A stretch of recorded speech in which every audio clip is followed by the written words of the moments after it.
Why salt sucks.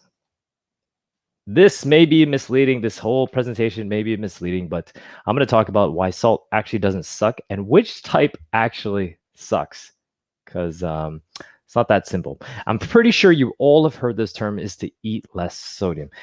Keep your salt levels down, right? Canadians actually recommended to consume only 2,300 milligrams of salt per day.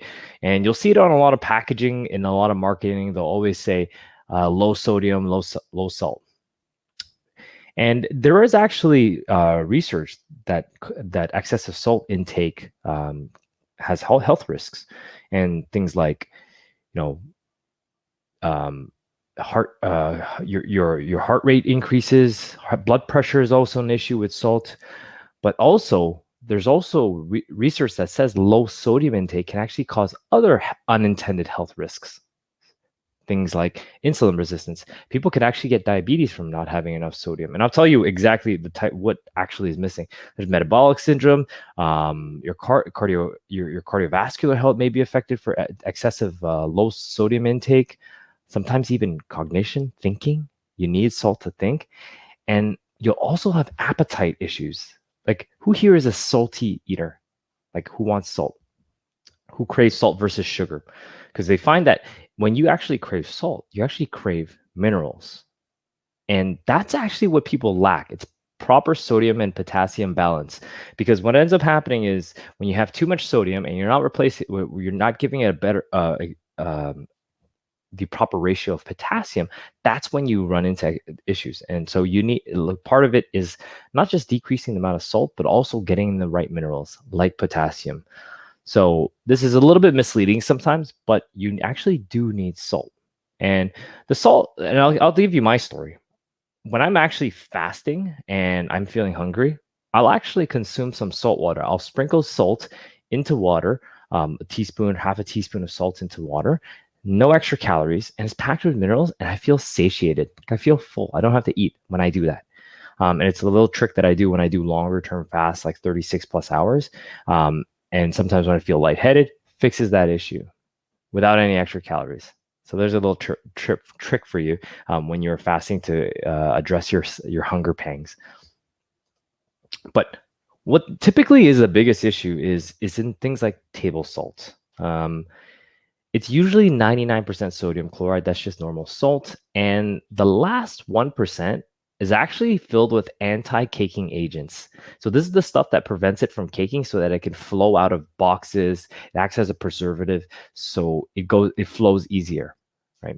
And anti-caking agents, it's essentially heavy metals that are literally toxic to your bodies. Things like aluminum are in it, so you don't want that. The other thing salt does have, though, table salt, they actually put iodine in it, which actually has actually helped fix iodine deficiencies in people. But aside from that, regular table salt is void of any other trace minerals, especially potassium, which, like I mentioned earlier, is important to balance out the excessive sodium intake that we have in our diet. And get this, most foods these days are used with table salts. So I got to say things like, crackers, all those processed foods. Even you got to even be careful with some of your pre-made dry spices. They use table salt, so it's always better to make your own mishmash of a salt mixture I can't speak today. I told you I'm a little tired, but a little bit of your spice mixture should use your own mix, so they're not using excessive table salt in the mix itself.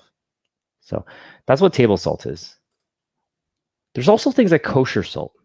Now, kosher salt, I know you've probably seen it. It's very similar to table salt, except for the structure. It's more flaky. So a lot of cooks like to use it when, the Salt Bay, when he does that thing. So probably use kosher salt. They're less likely to contain anti-caking agents, and they added iodine in it. So you don't have to worry about the heavy metals so much in kosher salt. But it still has a similar trace mineral content as regular table salt. Now, a better form of salt, sea salt. Natural sea salt actually contains 80 plus trace minerals, including potassium. So you're going to get that potassium balance to offset some of that excess of salt intake. There's no anti-caking agents, so it doesn't have those heavy metals, free from aluminum. Now, here's the issue with sea salt, and I'm sure somebody in the group mentioned about microplastics, which is true. Because sea salt is farmed from the sea, a lot of plastic dumping into the sea. They've actually found 90% of 90% of sea salt brands have microplastics in it. And microplastics, if it's excessive, there's actually not been that much studies about what it does to the human body, but they've done it in animal studies. They showed excessive microplastics in their bodies breaks down their kidneys and affects the health functions. So there's no real long-term studies on it, but I wouldn't want to stick microplastics in my body. Now, there's something called Colima sea salt, and these are a little bit different. It's actually found in Mexico, the Mexican salt farms, which are actually free from microplastics. So if you really want to do sea salts, they actually have ones, I forgot where it was, a Culiacan somewhere, that if you just look up Mexican sea salt, these farmers, they use old school techniques to farm their sea salt, and it's free from all those microplastics and toxins. So a much better sea salt than the stuff like Celtic sea salt or just any sea salt in general. Now, another option is Himalayan pink sea salt. I'm sure you guys have all seen it, and a lot of people are switching to it. These are actually mined in Pakistan, and these can still contain trace minerals as well. Now, the red or the pink is actually due to the iron, the heme, and it's great because it's free from microplastics. So I actually like Himalayan sea salt. Not sorry, I said Himalayan sea salt, but Himalayan pink Himalayan salt is a better option if you want to have a salt that's free from microplastics. Something to note about this though, if you got to be careful of excessive iron intake. So people that have, there are health concerns with people with excessive iron intake. So if you have iron issues where you have to stay away from iron, maybe best not to use Himalayan salt and to use regular sea salt or the Mexican sea salt, like I mentioned before. So there you have it. Why salt sucks, why it doesn't, and which ones are the best for you. My recommendation would be going towards something like a sea salt or a Himalayan pink sea salt.